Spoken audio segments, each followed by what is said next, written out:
वाघिणीचेच लागते. वाघाची आई बनायला काहीच वाघिणीचेच लागते. म्हणून तर जिजामाता तुमच्या समोर मान माझी सदैव झुकते. म्हणून तर जिजामाता तुमच्या समोर मान माझी सदैव झुकते. सन्माननीय व्यासपीठ, आदरणीय गुरुजन वर्ग, कार्यक्रमास उपस्थित मान्यवर व इथे जमलेल्या माझ्या बालमित्र मैत्रिणींनो, मी काव्य नूतन निलेश कातळे. घेऊन तलवार हाती छाटला मुघली अहंकार.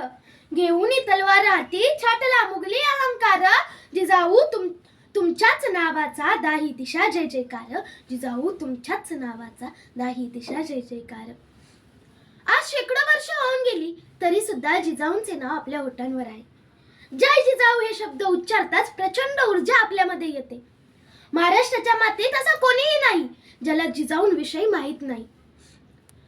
राष्ट्रमाता जिजाऊ या केवळ एक आई नव्हत्या, केवळ एक पत्नी नव्हत्या, केवळ एक स्त्री नव्हत्या, तर त्या या संपूर्ण स्वराज्याच्या पायाभरणीच्या मूर्ती, शौर्य, त्याग, संस्कार आणि राष्ट्रभक्तीचे जिवंत उदाहरण होते.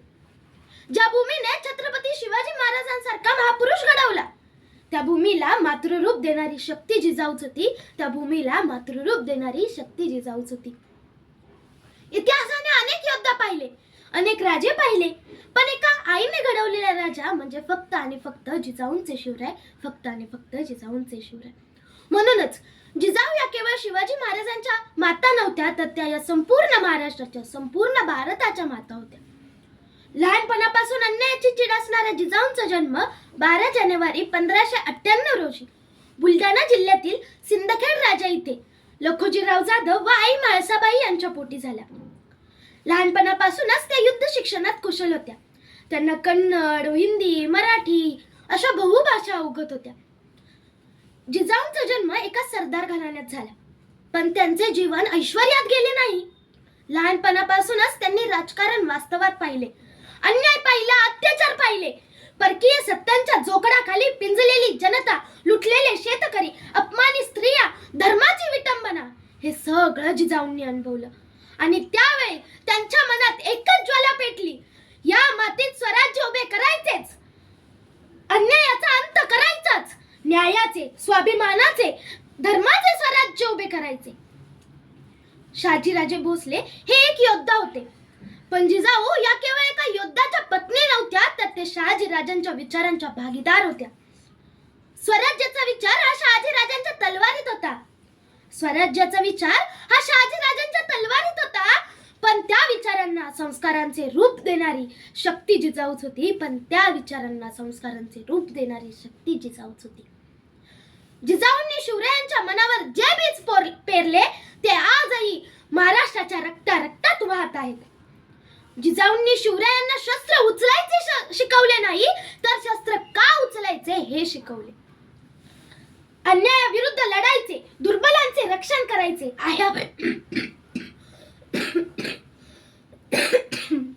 आया बहिणींचा सन्मान करायचा, हे सगळे संस्कार जिजाऊंनी शिवरायांच्या मनावर पेरले. रामायण, महाभारतासारख्या गोष्टी सांगून जिजाऊंनी शिवरायांना घडवले. महाराष्ट्राच्या रक्तात जिने स्वाभिमान जागवला, महाराष्ट्राच्या रक्तात जिने स्वाभिमान जागवला, स्वराज्याचे सोनेरी स्वप्न जिने पाहिले, फक्त स्वप्नच पाहिले नाही तर ते सत्यात देखील उतरवले, असे राजमाता, राष्ट्रमाता माँसाहेब जिजाऊ, अशा राजमाता, राष्ट्रमाता माँसाहेब जिजाऊ. शेवटी जाता जाता या व्यासपीठाची रजा घेताना मी एवढेच बोलते. एक विचार स्वराज्याचा अन पेटल्या लाखो मशाली, एक विचार स्वराज्याचा अन पेटल्या लाखो मशाली, अवघ्या महाराष्ट्राची ऊर्जा म्हणजे शिवबांची माऊली, म्हणजे शिवबांची माऊली. ना वाकायचे ना झुकायचे कधी, ना वाकायचे ना झुकायचे कधी, शिकवण आम्हाला दिली तुम्ही, एक मराठा लाखो सारखा, जिजाऊ घडवलात तुम्ही, जिजाऊ घडवलात तुम्ही. नको गुलामगिरी परक्याची, नको नको गुलामगिरी परक्याची, गरज आहे स्वराज्याची, एक ध्यास मनी ठेवूनी शर्त केली पराक्रमांची, एक ध्यास मनी ठेवूनी शर्त केली पराक्रमांची. पुत्र घडवला शिवबां सारखा, पुत्र घडवला शिवबां सारखा, संस्कारांची दिली शिदोरी, झुकला उगा तख्त दिल्लीचा, अशा खणखणल्या तलवारी, अशा खणखणल्या तलवारी. जागवली मराठी अस्मिता, भगवा आसमंतीत फडकवला, जागवली मराठी अस्मिता, भगवा समंत्री फडकवला. जिजाऊ तुमच्याच प्रेरणेने अवघ्या महाराष्ट्राचा सोनेरी इतिहास घडला. जिजाऊ तुमच्याच प्रेरणेने अवघ्या महाराष्ट्राचा सोनेरी इतिहास घडला. जय जिजाऊ, जय शिवराय. धन्यवाद.